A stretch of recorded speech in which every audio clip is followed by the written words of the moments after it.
first to the floor here. Pierce comes out with it. Hit the deck, first to the floor, making every big play for the Celtics today.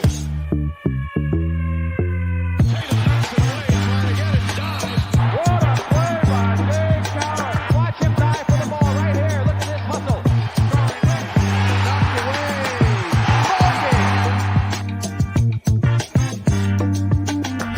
Ben Vallis here with First to the Floor. Thank you for joining us. Hope you're doing well. The Celtics are back in the win column after a tumultuous 2-game losing streak. But I don't care what you say. You beat Kevin Durant on the road under any circumstances. That's a solid win. Joining us to talk all about it, Wayne Spooney and Jake Eisenberg. How's it going, guys?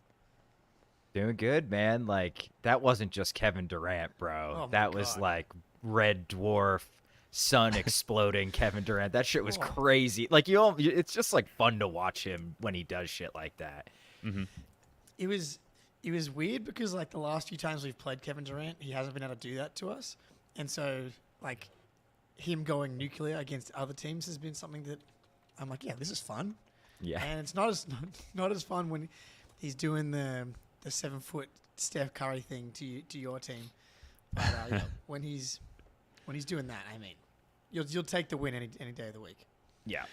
It is fun and satisfying to be able to employ the Jokic style defense of let Jokic cook and defend everybody else, except in the case of Kevin Durant and the Suns and their horrible bench and supporting cast that Durant can put up nearly 50 and you can still win the game somewhat comfortably in the end. So 117, 110 the final score, which we'll get to in a moment. But first, please hit that like button. Help put this show in front of more people. Help us, or put us rather, in favor of the algorithm by hitting that like button. Subscribe to the First to the Floor YouTube channel. I've said this maybe once before, but Brian Scalabrine doesn't come on any show for less than 20,000 subscribers. So we've just hit 3. 5 is obviously the next goal. So subscribe to this channel and help us increase the allure of this show for potential guests like Brian Scalabrine and his peers. Playback streams. Watch Celtics games with us. Playback.tv/Celtics blog. Check out Spoonie's latest column, 3-Leaf Clover. Spoonie, you just put something out. Am I right there? I'm actually late. It's coming out tomorrow. Okay, great. Yeah, it's breaking down the clutch numbers, Jaylen Brown attacking in semi-transition, and just sort of a more philosophical section about what it is to be a fan and why we overreact and why it's horrible, but also amazing.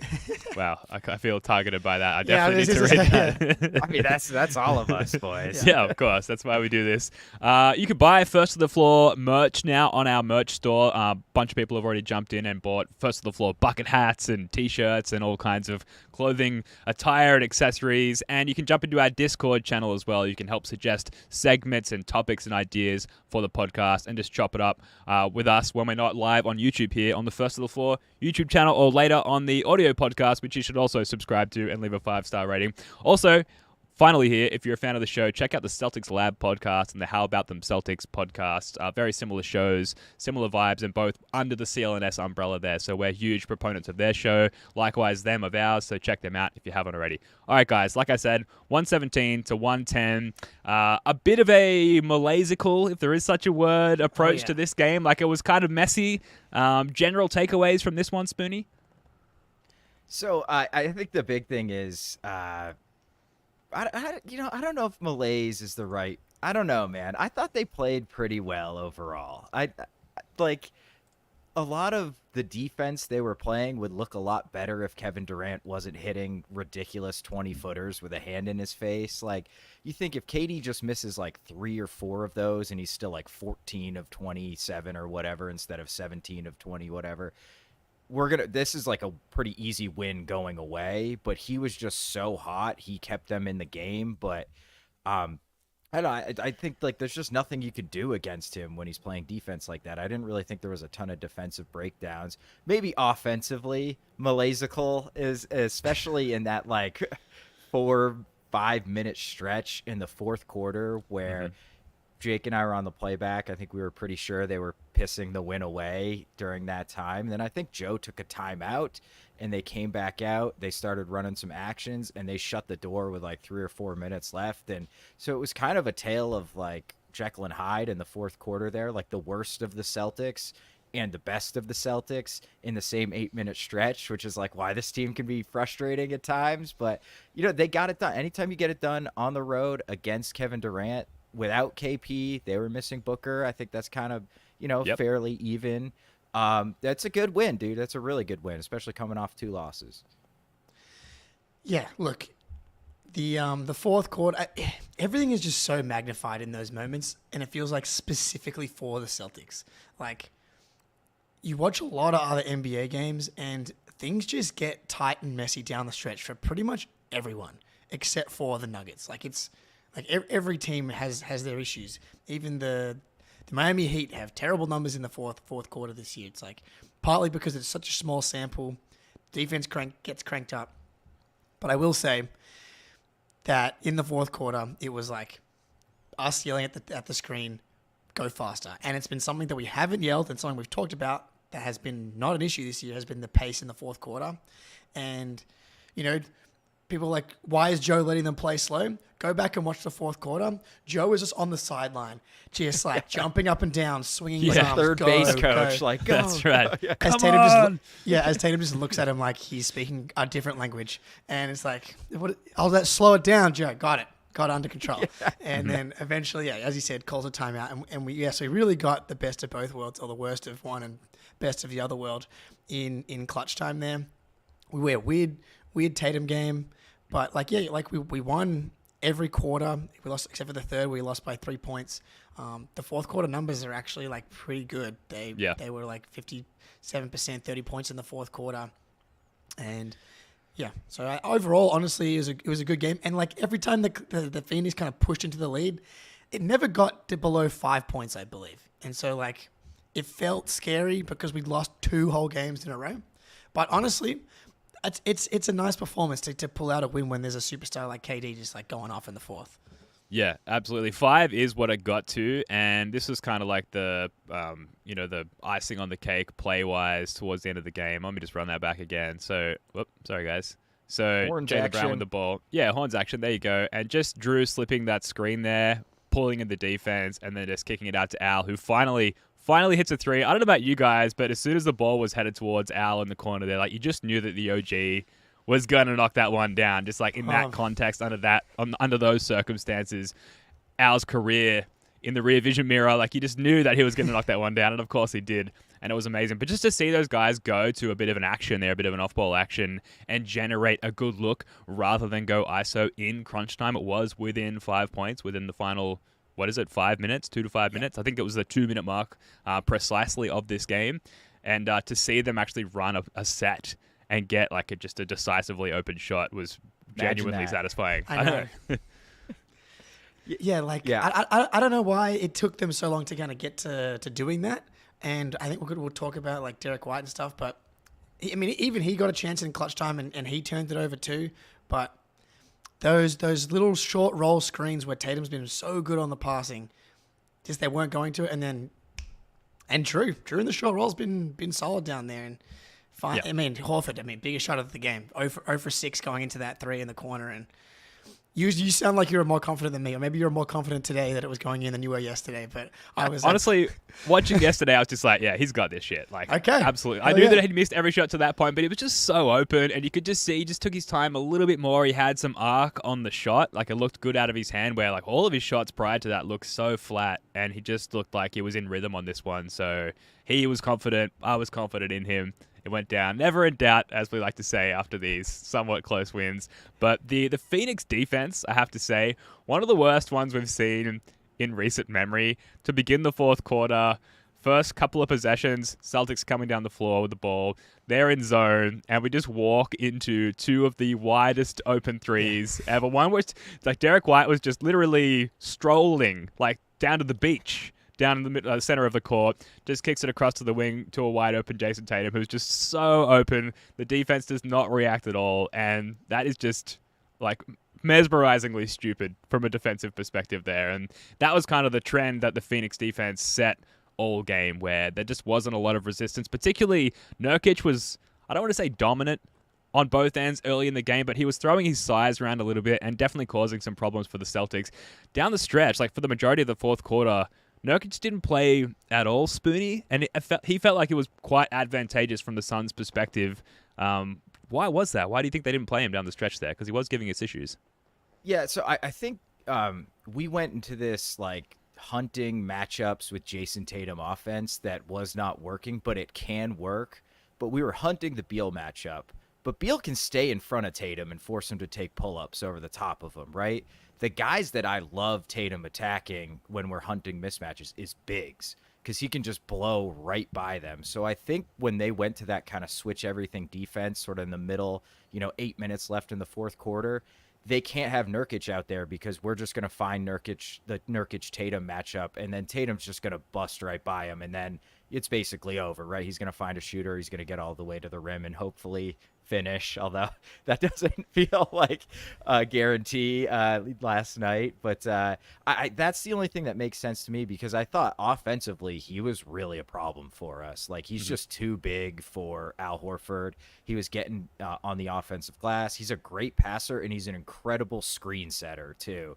And that just makes so much room for KD and Beal. And that forced, you saw a bunch of Nurkic screens where they were so good, we didn't want to give up the switch, but we just had to switch Horford onto KD. And KD was, I'm sorry, Al, but he was lighting Al up a few times, man. He was. At least in the first three quarters. I thought Al did a little bit better down the stretch. But so that's the only thing I can think is, like, they knew we'd match up hunt him with Tatum, and that's the exact type of guy Tatum just feasts on switches.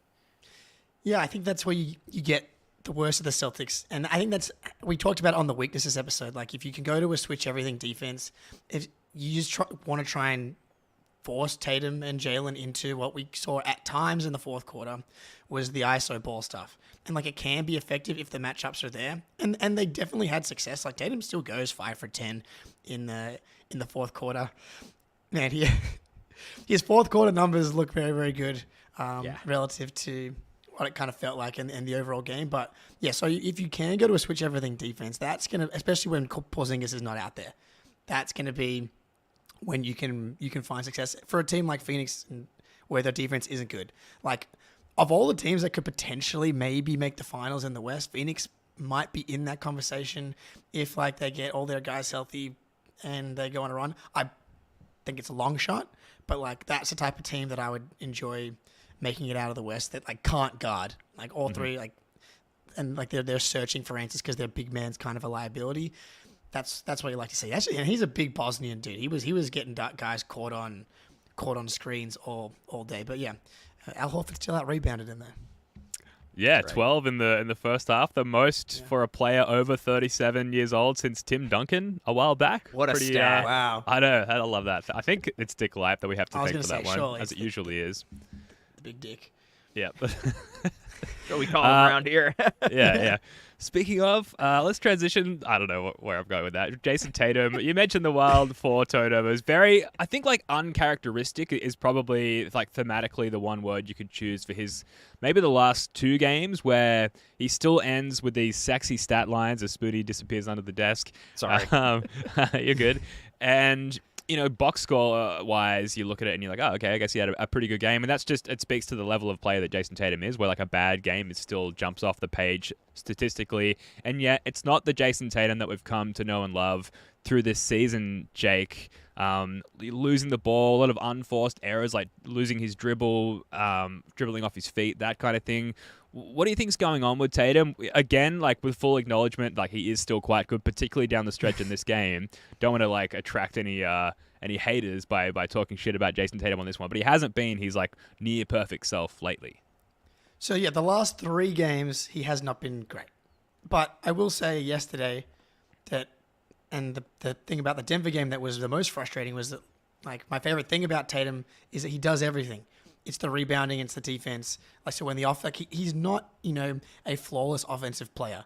Like, SGA, Luka, offensively, are just more consistent when it comes to, like, the offensive end. But what they don't have is the elite rebounding, the elite defense that Tatum has. And we didn't see it in the Denver game, but what we did see from Tatum in this game was he was kind of everywhere. Like, KD was hitting shots, but, like, they didn't want to go near Tate. Like, that was the matchup they wanted to try and avoid for KD. It's like, they're comfortable going at pretty much anyone because he can shoot over the top of anyone. He still got Tatum a couple times, obviously, but, like, Tatum's defense is really good. On one of those turnovers where he threw it over Pritchard's head, he actually had an awesome free safety steal to go back the other way, and it was transition, and then he tacked and threw that left-hand pass over Pritchard's head. But the defense was still really good.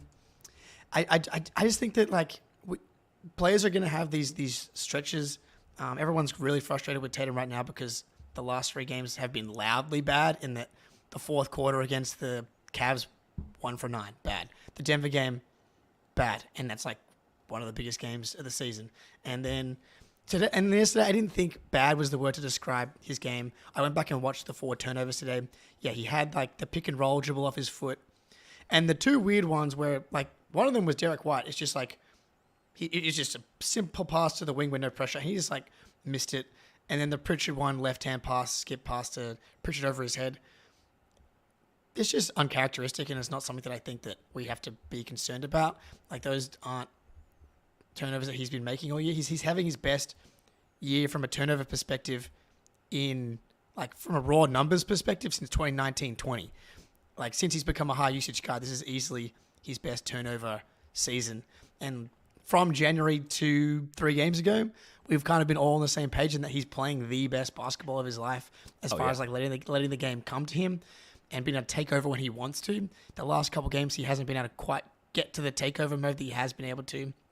I'm not really worried at all, really, about who Tatum is, and it's just, man. And this is you're probably in your article, Spoonie, but the life of a team like this team, where every loss just is so magnified compared to because we're just winning so many games, and so you lose the context of the rest of the season, and you lose the context of the rest of the NBA. I forget. I saw the tweet. I don't have the tweet here, but someone pulled together the worst 3-game stretch for every superstar from a field goal percentage perspective, and everybody has these little stretches, and it's just Tatum and the Celtics in particular because they haven't won the title. It's just see, this is why they're never going to do it, while ignoring the context of actually everybody does this. Yeah, and even first of all, he won February Player of the Month, right? So we're 10 days away from he had the second best month in the NBA, right? So and then in March, even though he's had these 3 bad games, maybe has not been up, he's 25.8 points, 7.6 rebounds, 5 assists on 45.7, 56.8 from 3, and 92% from the line, plus 14 net rating, 62% true shooting percentage. So this is one of his worst stretches of the season, and it's still pretty damn elite. Obviously, some of that's propped up by a few of the early games in March, but I just don't know how you can be worried about this guy anymore. I think he's moved beyond that. We saw him in the worst way in the third quarter of that Game 6 in Philly, and he dug himself out of it in a heartbeat and hit 4 threes and dragged us to Game 7, where he proceeded to drop 50 and win the series.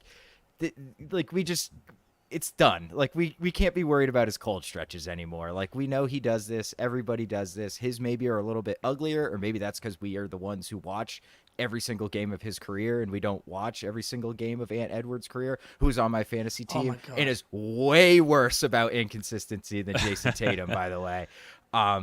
So he'll be fine. And hey, the good thing about 2 of his turnovers, the passes were so bad that they went out of bounds and they weren't live ball turnovers. So no transition. Right, exactly. That's smart. Heady stuff from Jayson Tatum. And Jaylen Brown, who we're about to talk about, has had multiple stretches just like this within the confines of this season as well, where we're what's going on with Jaylen Brown? We're about to talk about him. He is world-beating right now and incredible, and has the attention of a huge portion of the mainstream NBA media just because of how dominant he's been. So, the player production output, it does fluctuate, and we're fortunate, doing a podcast like this, for example, there's so much sample size, there's so many data points, 82 of them in a regular season, that we can be this reactive after every single game. And I'm sure within 2 to 5 games, we'll be talking about the Tatum turnaround and wasn't it hilarious how worried we were after 3 games to begin March and that kind of thing. So it's just the roller coaster and the journey of a single NBA regular season. And then, like you guys said, Tatum, he's just under a different microscope with the expectations, with the potential and talent that he's flashed, and the lack of winning a title thus far. So it's just the lens under which we look at Jayson Tatum, for better or for worse. He did have a stretch in this game where it was 2 consecutive possessions, first quarter, where he went out and like kind of torched Kevin Durant. The first one where he drove at him, crossover, pull up, midi, splash, next possession down, huge, like leaping, bounding step back 3. Definitely not a good shot, but like hit it over KD, who is like a self-proclaimed and self-demonstrated hooper, hit that as well. I thought that was a cool moment for Jayson Tatum, who's obviously looked up to Kevin Durant since forever and had this moment of just like, I'm kind of the big daddy now, for lack of a better term. It was cool.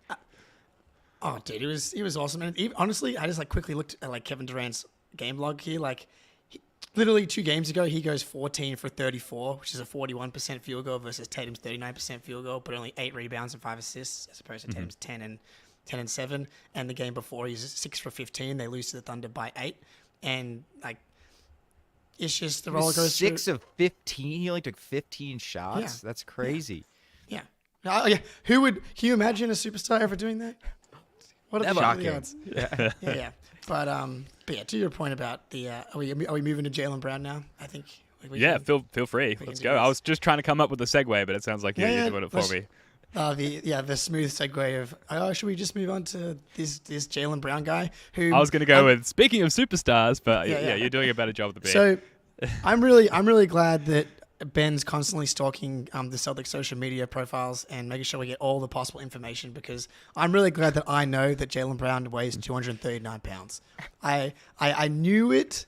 My eyes and my soul understood the dimensional level that we had reached this season, but like to have like the tangible numbers backing up the girth, I think is important just for my own reckoning, because that dude looks like a 239 pound superstar out there every single night, dude. Like, he is murdering everyone. I mean, like, the peak of it is what he did to Aaron Gordon. The way that we've been successful attacking Aaron Gordon in the past has kind of been like the speed of Tatum and Jaylen, and Aaron Gordon's defense has gone to a new level in Denver, and so that's been something that's like been more difficult to attack. But Jaylen Brown being able to physically move him is just insane. But then you have a game like yesterday where it's like, okay, Bradley Beal, anytime he had him, it was just in the basket, dude. This new thing that he's doing, it's like these little right hand, left hand, little push shot, hook shots from the 8 to 6 foot range.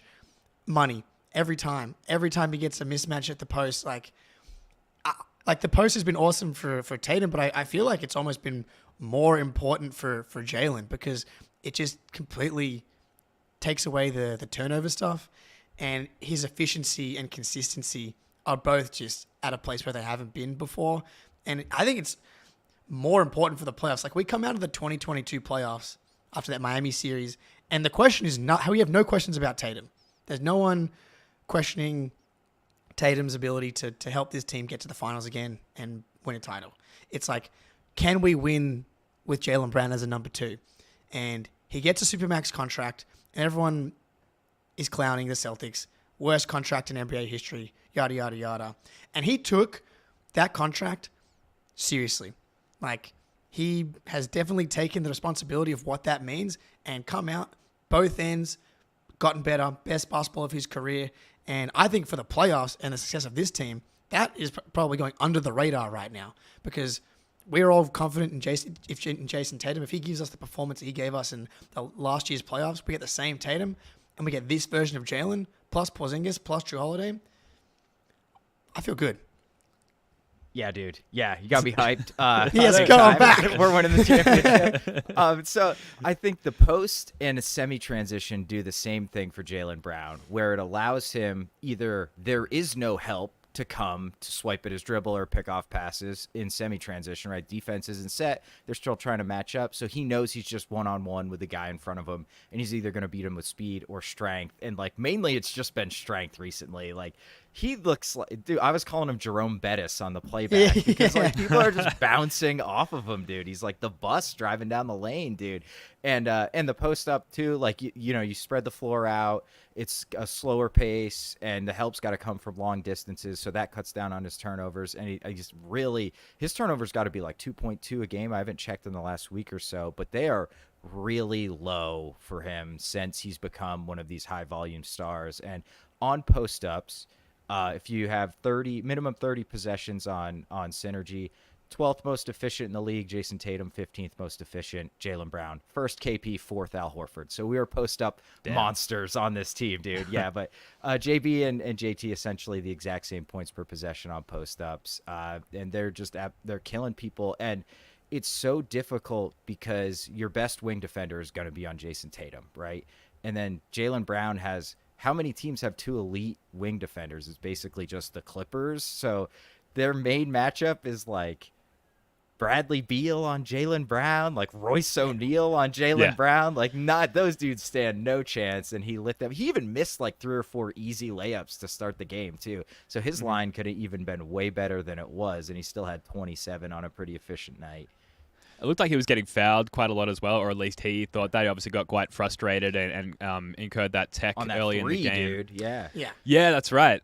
And then he came back as angry Jaylen on the next possession and got some easy money. Also thought he got fouled. That's where the tech came from. But even on those post-ups for Jaylen, the patience in which he gets to a spot where he can get his shot off, like he fights for like every inch of advantage towards the bucket, even against Bradley Beal, who was like physically putting up, I thought, an impressive amount of physical resistance to stop Jaylen getting closer to the hoop. He fought for every inch as he sort of inched closer and closer to the hoop, and he's been doing that all season. And just that patience and the confidence and the awareness of the court, knowing that he's not going to get the ball stripped from under him or whatever while he's focusing on getting to that point on the court, I think is a really nice development for Jaylen as well. NBA University had a really interesting tweet coming out last night. They said over the last 15 games, so basically since the All-Star break, Jaylen Brown has 66.7% field goal percentage on 8.2 half-court drives per game, averaging 4.3 field goal attempts per game on those drives. That's the highest efficiency in the NBA. He's also only turned the ball over on 3.1% of those drives. He's been an efficiency bomb attacking off the dribble in the half-court since February 1st. And on top of that, since the All-Star game, just over 28 points per game on 42.3% from 3, just 1.5 turnovers per game, bunch of assists and rebounds as well. Despite the poor free throw shooting, 63% true shooting. He's got a 24 net rating. But yeah, that free throw shooting, 64.4% on nearly 6 attempts per game. So he's almost the perfect basketball player, but the free throws, like I said it last game, they've got to bring out someone from the coaching staff and have him like post them up from the free throw line to increase his efficiency there. What's going on there, Jake? Like, it's kind of always been problematic for Jaylen, but it seems worse than ever at this point. I mean, obviously those numbers are a little skewed by the Denver game where he goes 7 for 14. So like there's a bit of volume. Denver game. Volume there. It's like, Give me 65% in the Denver game. He would have made a couple more. It kind of there are swings with Jaylen Brown's free throw percentage and like more like his 3-point numbers. It feels like a normal player's 3-point shot. It's like his field goal kind of like he'll go a few games in a row where he's making his free throws. He actually made 3 free throws on one of the 3-point shots that he was fouled on, which was surprising. Which means that he ended up going 1 for 4 on the remaining free throws. Just Jaylen things right there. Oh man, yeah, it's tough. Like he's doing everything besides hitting free throws. And it's like if that's the problem, then I'll take everything else. He's even offensive rebounding more than he has been. 1.5 offensive rebounds per game over the last 10. Like yeah, he's playing the best basketball of his career, man. Like it's really incredible the fact that he's been able to go to another level. Like. I was a hater apparently and didn't believe that he could reach like a legit new level. Like he's really like upped his game to a point where the All-Star thing wasn't really a question, and then All NBA he's gonna be in the running, especially because of this 65 game thing. Like Jaylen and Jayson, they just play a lot of games. Yeah, and he got back cut last night. And it was like shocking to see it because it had been so long. He's been that locked in defensively.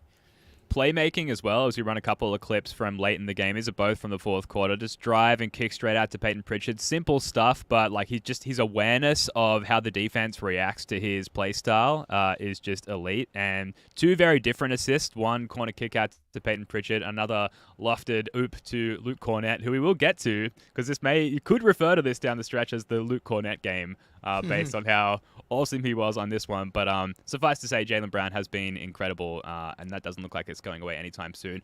This was a very Derek White game. JJ Redick was Derek White gasming all over the broadcast table there on this one. Spoonie, thoughts on Derek White? Because it seems like some of his game is like fully back, while, for example, the 3-point shot has just completely dissolved lately.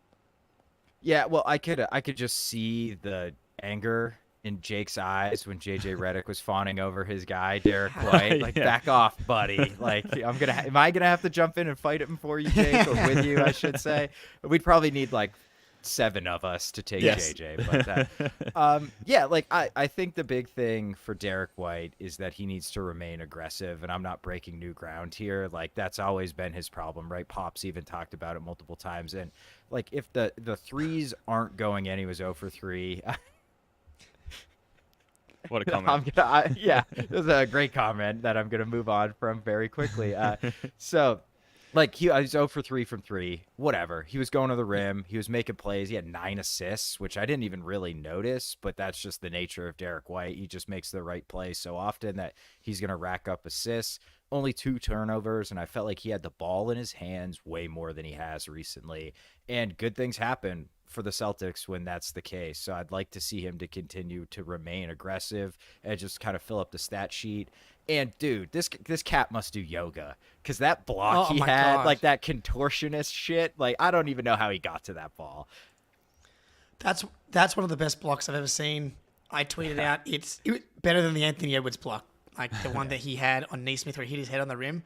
Like, that's just, he can jump. Get it? high You block. can jump. Yeah. Yeah, cool. Like, I could do that whoop-de-doo. if I could jump that high, but I can't. So I didn't. But Derek White, the fact that like, and what's crazy too is like when you're watching these transition opportunities against guys like I think it was Royce O'Neal, right? Who he blocked on that one. Yes. There are certain players like Royce O'Neal, role players, guys that are not stars. Even stars, he can do this too as well, right? Like, but there are certain players I'm betting on D White to make this play in transition. Like, his transition defense, his rim protection in transition is just absurd. But yes, he was so good to see Derek White being Derek White. And I guess the question is like it was only the 8 field goal attempts, but yeah, the 9 assists. I mean, this is a great Derek White game.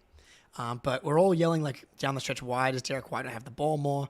And like we've been talking how it feels like Derek White's been getting, is it getting phased out, or is this kind of on Derek White as well? And that's like going to be the question. I think it's maybe a little bit of both, but I looked at the numbers today here, and so on the season, Derek White's usage is 18.2%. His fourth quarter usage has been 19.5%, but last 10 games, overall usage 15.3, fourth quarter usage 12.6. So that's probably the most important thing to me, is like it goes down from 19.5 on the season in the fourth quarter down to 12.6 in the fourth quarter over the last 10. And we all know how safe we feel with Derek White making decisions for this Boston Celtics team. And like, when we can create a play, get the defense moving, and then we get the ball to Jayson and Jaylen, that's when this team is like at their best. It doesn't have to be only Derek White in the fourth quarter. Like, Jaylen and Jayson, the Derek White 2-man game, both, with Derek White as the screener or Tatum as the screener. But Derek White involved in some ways always good, and like they've gone away from it a little bit, which I'm just going to assign blame to everybody. Derek, Tatum, Joe, I think it's kind of on everyone. But it's very clear that we need more Derek White, and shout out Missoula Maulers on Twitter for pulling this meme together here. But it's Darth Vader, and it's, I find your lack of Derek White disturbing. Yes, that's me to you, Joe Missoula. But I think Joe's aware, and we'll see more D White as we get further through. And someone asked this question in the Discord, which I'll throw to you guys. Is it just a little bit of like, we know the power of Derek White in the clutch and his decision making? Like, how much are we holding our cards to our chest, before we get to the playoffs? What do you think, Spoonie? I think Joe's playing a little coy recently. I do. I think that there was some of that in the Denver game too. He really didn't try anything particularly interesting or different to guard Denver, and I feel like that's the team that you will need to bust out some weird stuff at times in like a series in order to keep off balance. So I would not be shocked if he's just like, Derek, buddy, we know you're always going to make the right play. We know you're going to be perfect down the stretch. Let's give Tatum some more reps. Let's give Drew Holiday some more reps, because it feels like Drew's been more involved recently too, in the fourth quarter especially. So I wouldn't be surprised if that's kind of the move, because like Derek's always going to do the right thing, and you just want to get everybody comfortable with the ball in their hands late in games, because you just never, we saw it. Marcus Smart had 2 game-winning shots in what it was, a game 5 in Philadelphia, so or game 4 in Philadelphia. Like, that shit happens, and you want to make sure everybody's comfortable when it does. Totally. Yeah, I think that sometimes people have a tendency to overthink these things, and we did this whole Occam's Rozier thing on this show. The simplest explanation is often the most likely one, and I think in this case, like, yeah, we know what we have with Derek White. Joe obviously knows that, and we're looking to explore what we have elsewhere, and in recent cases, like with Drew Holiday, like you mentioned. So I think that's probably the most likely and simple explanation, and therefore, if I had to guess, which is what we're doing, that's probably the case here with Derek White. We know how good he is. We know we can rely on him when we need to. Look, we're going to come back in a minute. We're going to finish our recap of the Suns game. We're going to talk about Luke Kornet and Peyton Pritchard and some missed points. Later, we're going to get to the injury report for the Portland game, which has just come out, and it is very extensive. And we're going to talk about some of the things, the finer points, and what we want to see improve with this team during this final stretch of the season. But first, a quick word from our sponsors. The NBA playoffs are coming, and the action on the floor is heating up. Whether it's these sad little teams that haven't locked up the number 1 seed and are fighting for seeding, or tournament season, there's no shortage of high-stakes basketball moments this time of year. Get in on the excitement with Prize Picks, America's #1 fantasy sports app, where you can turn your hoops knowledge into serious cash. Prize Picks even offers injury insurance, so that your entries stay live even if one of your players gets injured. For basketball games, if you have a player who exits in the first half and does not return in the second, that player projection won't count against you, and the rest of your entry stays live. Porzingis sitting on a back-to-back, you know we're going for more on Horford points, rebounds, and assists. Download the app today and use code CLNS for a first deposit match up to $100. Download the app today and use code CLNS for a first deposit match up to $100. Pick more, pick less. It's that easy. Prize Picks, pretty cool. I swear, when I was recording that, I was like, trying to yell. What is the difference between recording the podcast live and recording that on my own? But apparently, I have just a natural ASMR ad read voice, which yeah. Shout out to Amit, the CLNS producer, who's putting the sexy filter on Jake's voice there for this one. Yeah, the Al Green filter. Did I just say, Ozrog, glad you guys changed the ad back to your voices. You don't like Gary Tanguay calling in from a prison payphone, I guess? Like, it's like, what are you saying, Gary? Yeah. Anyway. There's a smooth voice, though, if you want one. Yeah, true. Facts. Luke Kornet, can we afford his max extension next year, Spoonie, after this incredible performance in this game? I'm thinking maybe sign and trade him for Bam. What do you guys think? Something like that. That might be the move. We can live with what you lose. Yeah, man. Yeah.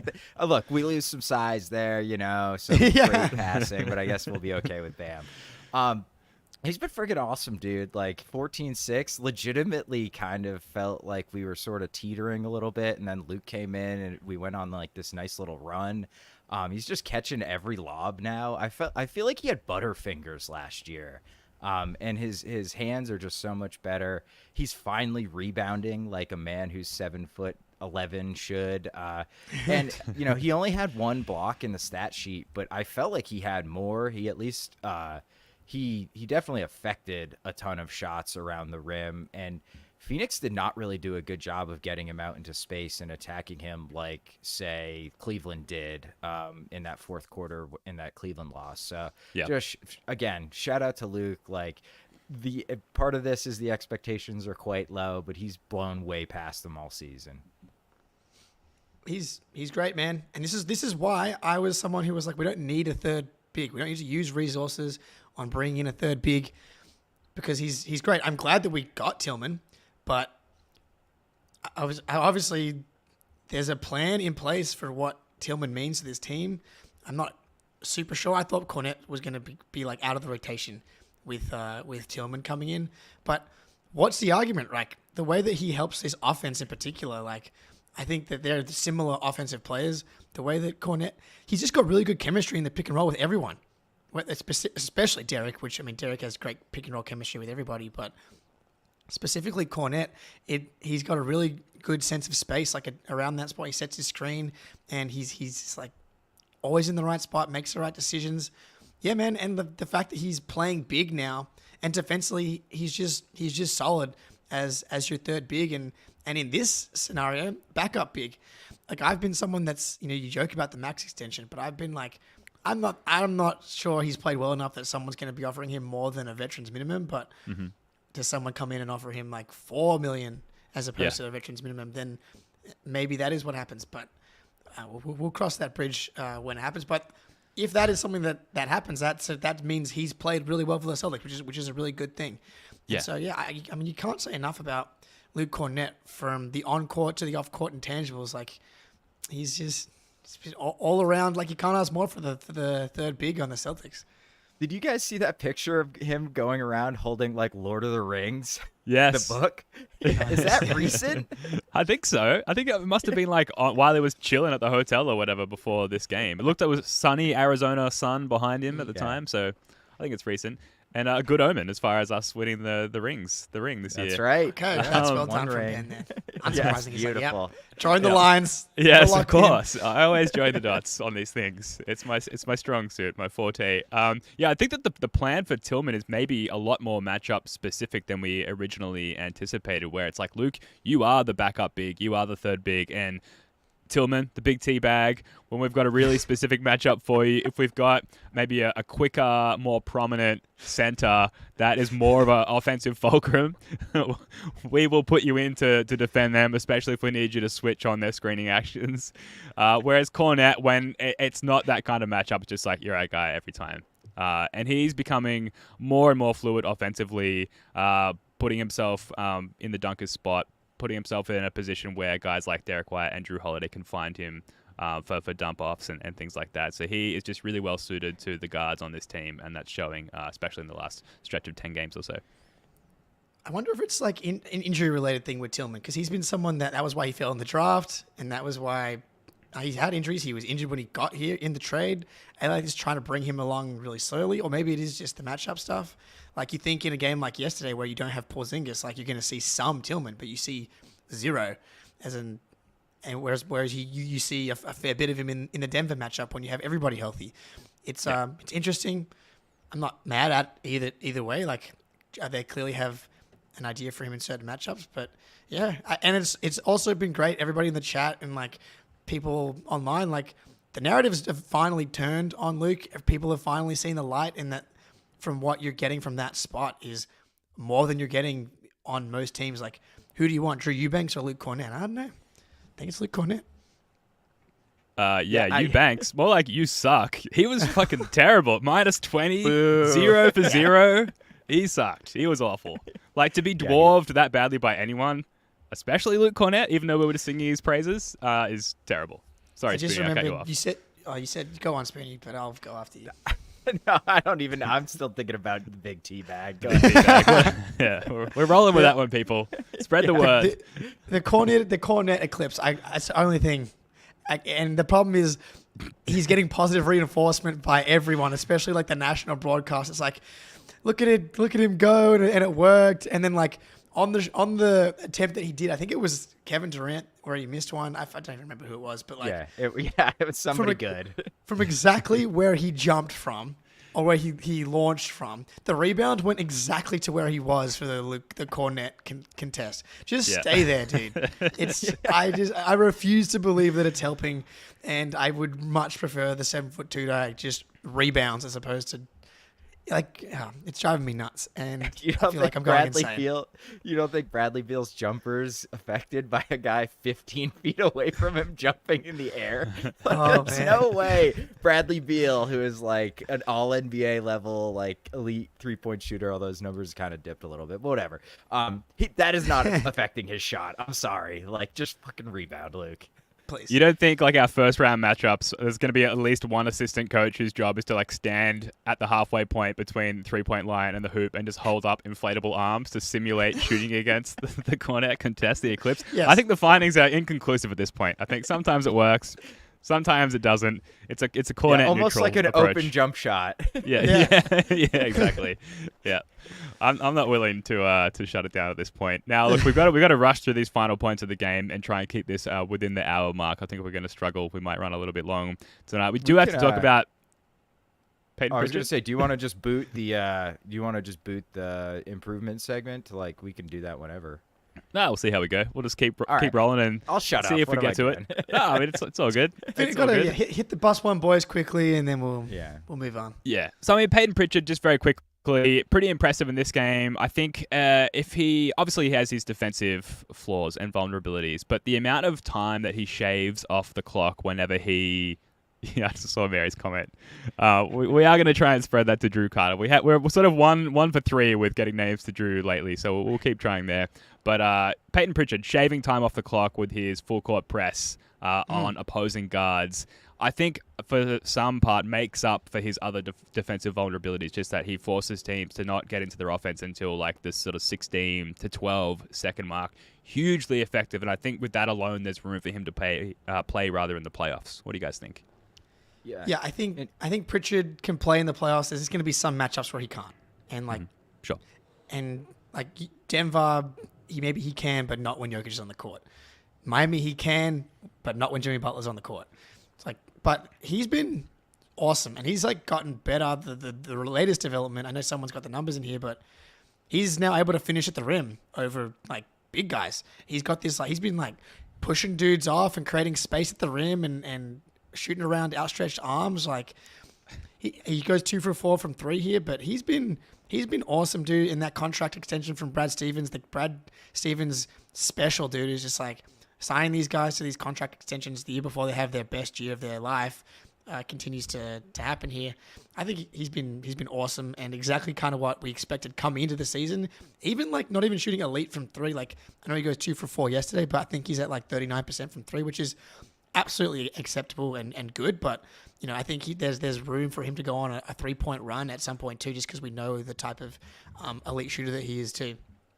Yeah, he's 38.5%, just because I just looked it up. But he's over 41% on catch and shoot, like 33 on pull-ups. So that's really what it is. Like, he's an elite catch and shoot guy. He's a 3-level scorer, gentlemen.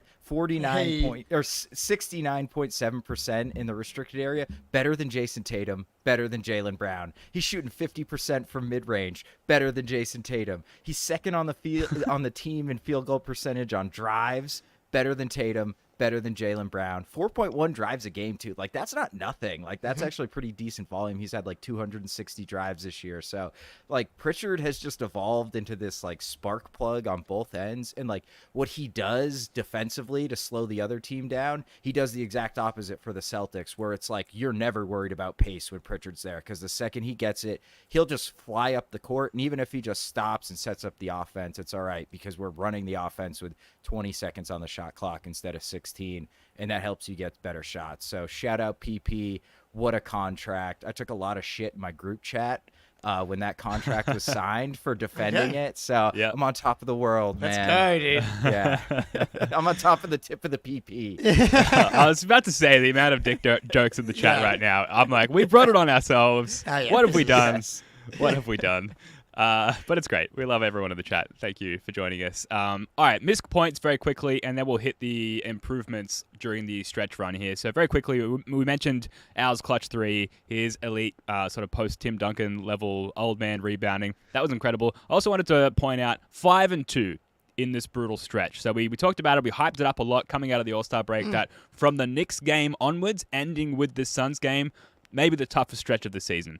We've just wrapped that part of the season up with this Suns game, going 5-2 in that stretch. So nearly 6-1 with giving up that 20-point lead against Cleveland there. But I would say ultimately pretty happy with the results. Could have been better, obviously, but going 5-2 in quote-unquote the most difficult stretch of the season, pretty good result. I think something that we all need to stop and think about coming out of some of the most disappointing outcomes of the season thus far as well. I don't know. What do you guys think?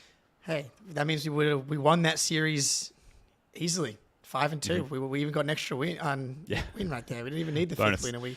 We got it anyway. Yeah, easily could have been 7-0 if a couple of things go the other way there. So totally fine stretch, and this team continues to just like rack up wins no matter which way you slice it. Winning is the most important thing, and they just keep putting them together in like every possible way. So it's all you can really ask for. Yeah, we got a little injury luck, but how many times have we seen this team where the opponent has guys missing and then they just throw up a complete dud? So other than the Cleveland game, like the way they lost that game's annoying, but 5-2 that's a great little run against that caliber of opponents for sure. Mm-hmm. Now, as we look down the barrel of the stretch run, obviously this team has been great, but obviously we want to see some things improve between now and the playoffs in an ideal world. So we each kind of hit our run sheet with a couple of points each on what we'd like to see improve between now and the postseason. Spoonie, we'll start with you. What do you got? All right, I just want to see us drive a little bit more. We are not a team that drives a lot. Part of that's just because we choose to post up more, and we do a lot of like the short roll stuff. But in the last 15 games, we're like dead last with a bullet in drives per game at 34.5, and we're at 39 per game for the season. I'd like to see us just get to the rim just a little bit more often, get downhill just a little bit more, and like less than 35 drives a game. It's just not enough for an elite offense. Like, it's bizarre how they kind of play offense in some ways, but like, love to see Tatum especially get downhill more often in this last stretch run here. Yep, I think that's a universally wanted thing out of specific. Jaylen's certainly buoying those numbers too. So, and we've talked about that, and you hit it. Like, a lot of the stuff closer to the basket comes from post ups and the short roll stuff. So even if it's not necessarily driving, but like getting Derek White to initiate, and then Tatum, he's catching it in the short roll, and then he can make those like little moves from there. Like, even if it's like 10-foot jumpers or post ups, or he's really like getting those little spin moves, catching in the post, and then finishing over guys there. Absolutely, more drives would be very welcomed. I struggled to come up with anything original, which my biggest detractors will say is very typical of me. But things that have been dominating the headlines recently, such as let's run actual plays in critical late game possessions, like we just did against the Suns. I think there's a huge learning and takeaway, which I'm sure people who work for the Celtics who are much brighter than me are fully aware of. But we saw it bear fruit against the Suns now, as opposed to a Tatum ISO shot down the stretch there in the dying moments of the game. He has a 36.5 effective field goal percentage in crunch time situations this season, 48% true shooting in crunch time. So there's clearly better options league-wide, and especially within the Boston Celtics roster for us to go to. So that to me is a huge and obvious and easily addressed improvement point. Yeah, I think that's absolutely Ben. I'm just reading your plays in the run sheet here, and I was distracted by more PP rim jokes in the chat there. So. I know it's hard. Whoops. Look, but I will say, like, with Tatum, why it feels like he doesn't post up in the clutch. Like, he'll go to that in the first like 3.5 quarters, and then he's handling the ball. Like, I'd like to see him, if he gets that Beal matchup right, move the ball, then go post up with Beal on you. That seems like an easy way where you're not dribbling 27 feet from the rim with a dude who can get into your handle. So absolutely, totally agree. And that should especially boost his true shooting if the dude can finally get a call here once in a while. Yeah. What else you guys got? All right. Well, I think just on the back of that, like Tatum embracing physicality a little bit more, I think, as well. I don't know if it was a little bit like he got up for the Warriors game and he's mentally probably ready for the playoffs a little bit. Like, I think he knows like the type of load that he's going to play. I did enjoy like him like asking Joe if he could play the entire second half yesterday and just being like, I just want to win the game. And obviously it wasn't perfect for the whole way, but like doing all those little things, I think you're getting closer to embracing that kind of stuff. And it felt like trying to kind of enforce his will on the game. It just didn't quite work as well as we would have liked. But like everybody wanted to be more aggressive, and he took 28 shots, and only not like percentage wise, like his threes to non-threes Like he took 9 3-point attempts, which is kind of in line with how many he takes per game anyway. But when you compare it to how many field goals, where he's only taking 19 per game on the season, and that's 28. So the percentage of threes down. So he was trying to do more in different spots.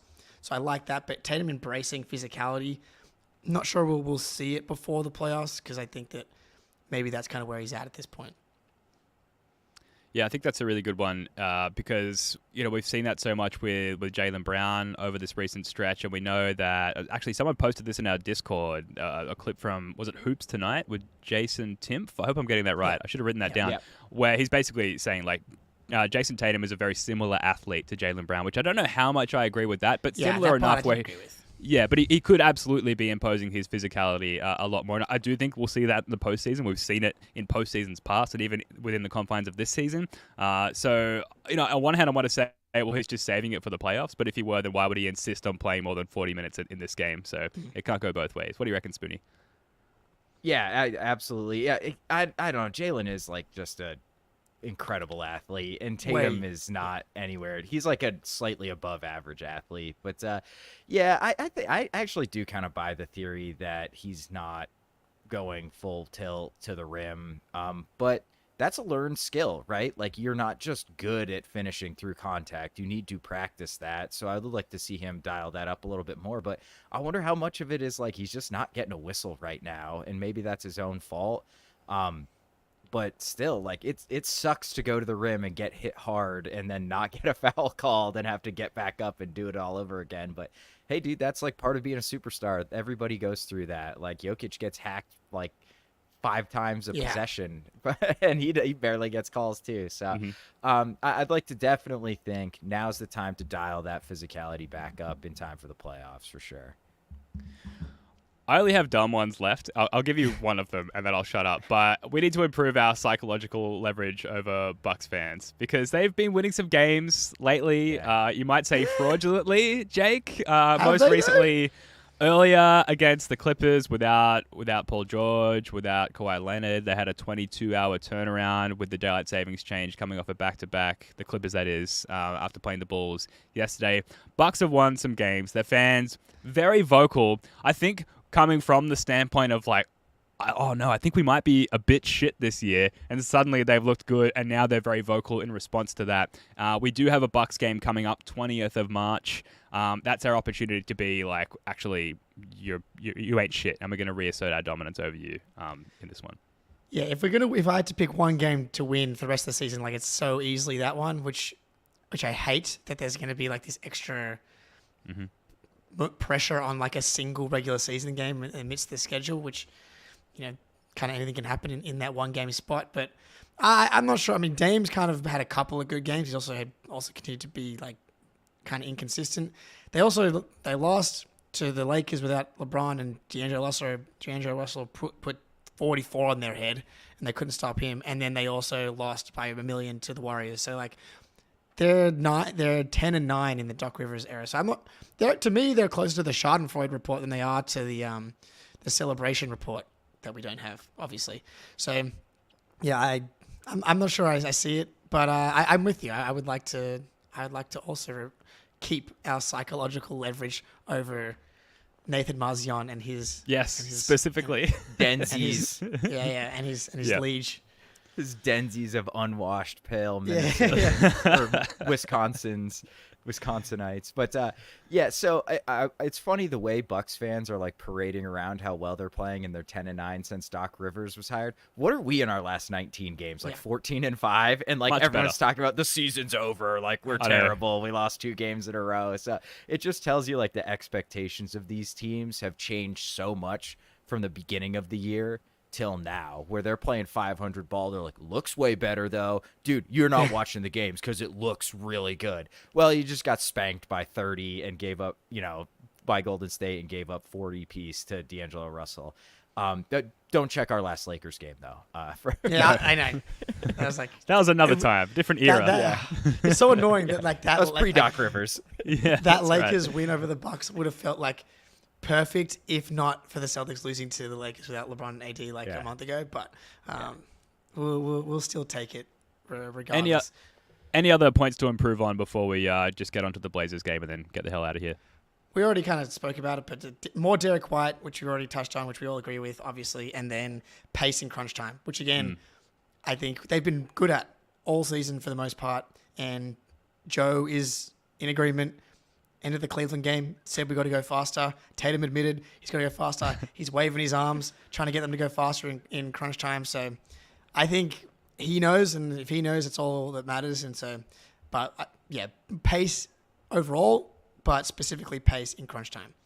Yeah, and the way to fix the pace in crunch time, more Derek White. He'll fix it There we in go. one It's hand, all- single-handedly. It's all connected. Yep. That's right. I have one quick one that I don't think really needs much discussion. It's actually pretty related to the drives one. Generate more corner threes.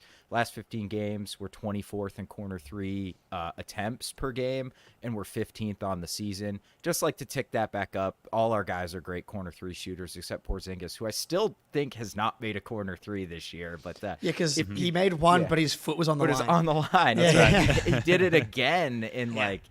like 3 or 4 games ago. So, but if you get downhill, help's going to have to come. Usually comes from the corners. Then you kick it out. Boom, generate more corner threes. So it's all connected, man. I'm in. The dots. When are we going to address the NBA discriminating against people whose feet are too big to shoot corner threes? I know, it's bullshit. All right, let's get to this Portland game. Let's start with the injury report. Jaylen Brown, questionable with a sacroiliac strain. which I believe is- Sacroiliac. As someone you. who's Ooh, experienced nailed it. Saving sacroiliac, me. I've experienced sacroiliac issues in the past, so I'm with you, Jaylen. It's basically the pelvis zone. Right. Yeah, Okay. yeah, Well, which Never mind. We'll just I'm gonna leave that keep alone. one in Uh, my here, holster. we go. Yeah, I was Drew- like, I was like, Well, I Drew- can, To jump. I can let him borrow my pelvis, but we're going to need at least minimum 2 Jake pelvises to match the power of one Jaylen Use them pelvis. So- together. yes, Yeah. absolutely. Again, I'm not touching that with a 10-foot pole. Also questionable, Drew Holiday, left knee tendinopathy, which I can absolutely relate to. Kristaps Porzingis, right hamstring tightness, again, very relatable as I age. Jayson Tatum, right ankle impingement. Derek White, left hand sprain. So they're all questionable except for Porzingis, who is confirmed out with the tight hamstring, which at this point I don't see as concerning, other than it's just the team operating at an intelligent level at this point in the season where we should be resting everyone, especially Kristaps Porzingis. Yes. Jake, what do you think? I also it's a back-to-back with Portland and Utah, so it would make sense. Yeah, I mean my concern level would go up a tiny bit if he's doesn't play in the Jazz game, but we got a lot of time till the playoffs, so it's not a big concern. But my guess is that he plays in the Utah game. Yeah, shut him down. Who cares? It's Portland. Yeah. Like, Yeah. Luke Kornet can go for 20 and 10 against Portland, hopefully. Okay, We'll Cornet see. and actually, maybe if we don't get Porzingis in the Jazz game, that means that we also just get a shitload of Cornet and Tillman, which will make everybody Yeah, big potentially teabag happy. game. Yeah, big teabag game. Let's go. Any thoughts on this matchup, Spoonie, with the Delano Banton-led Trailblazers? This Delano Band shit is so wild, dude. All It's he pretty did was funny. trash. He looked terrible in Summer League, and now he's dropping 30-point games. Like, I don't know. I've tuned into a little bit of Portland randomly throughout the season, and it is like sometimes they're just hot and look kind of okay because Malcolm Brogdon and Simons are making shots. But if they're not, it's like, hey, Shaden Sharp does cool stuff sometimes, and oh, we're down 40. I mean, they're a mess. They're probably the worst team in the league. Certainly up there. Yeah, Eric Weiss in the chat. Good point. This is Portland Pritchard time. Portland P. yeah. He's back, so he typically has a really good game in Portland. I'm literally flabbergasted by Delano Banton's production. Like, I'm not watching these Portland games. It's not gonna lie, but I don't think I've ever used that word before on the show. But like, I've never been more shocked by anything probably than Delano Banton being good for anyone. Yeah. We did used to call him the best theoretical player in the NBA, so maybe that Maybe. what was in theory is now coming into practice. Who knows? Maybe I was right after all. No, I definitely wasn't. And to us, it's just a hilarious byproduct of the season, which is a complete non-threat to us. Even if they do win this game against us, the main thing is we don't even need to win it. It does nothing for the narrative, win or loss. I think it'll be apparent to anybody that if we do lose, we're just not taking the game seriously. And if you question that at all, just look at the injury report for this one. So I'm excited to maybe see an uptick in minutes for guys that we haven't seen enough of, like the big teabag in this one. And yeah, I mean, Al Horford is going to play this game with Porzingis out, and then I think we'll flippity flop that in the next game, and we might see KP in while Horford gets his rest on the second night of a back-to-back there. All right, let's leave it there. That is going to do it for this one. Thank you so much for joining us. We'll be back with another pod on Tuesday night to break down the Delano Banton revenge game in Portland. Please hit that like button, leave us a 5-star rating and review on the audio pod, and we'll see you on the next one. Spoonie, Jake, love your work, guys. Until next time, go Celtics. I love the Celtics!